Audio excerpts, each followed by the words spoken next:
Thinking about selling your home, but wondering if there's even enough buyers out there to make it worth it? Yes, inventory is low. That's not new, but did you realize just how low? Leverage is key, especially when you're trying to sell a property and maximize your profits.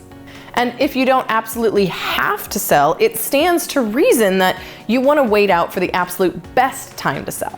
Let's examine the averages, both for the short-term week-over-week changes, as well as the longer year-over-year changes.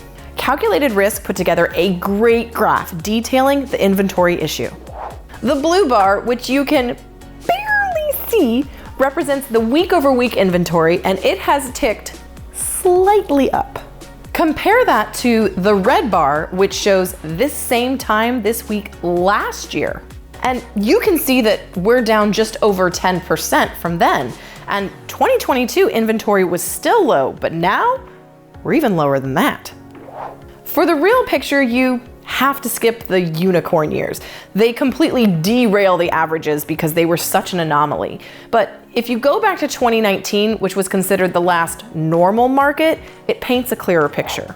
Our national inventory right now, compared to this same week in 2019, is down 50% lower. Yes, we are down in inventory by half. We literally only have half the amount of homes for sale now than we did in 2019. Puts it into perspective, doesn't it? And what this perspective tells us is that we are nowhere near a balanced market.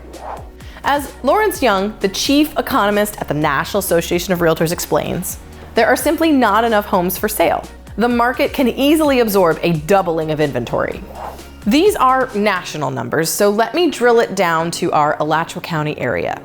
According to Florida Realtors, in August of 2019, Alachua County had 807 active listings for residential sale. And if you zoom forward to August of 2023, which is the most recent data we have, in August of 2023, Alachua County had 560 listings, which is a 44% decrease for our area since 2019. So with the nation being 50% down, we're tracking pretty closely with those trends.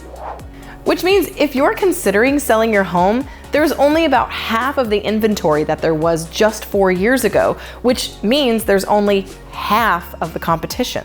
So even though in the short term we have seen inventory tick up, we have a long way to go.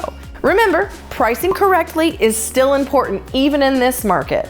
But the inventory, or rather the lack of it, is really working in your favor. And inventory is going to continue to be a main topic of conversation in real estate. And right now, if you're a seller, it could be pretty sweet. I'm Lindsey Johnson, your resource for all things real estate. See you next time.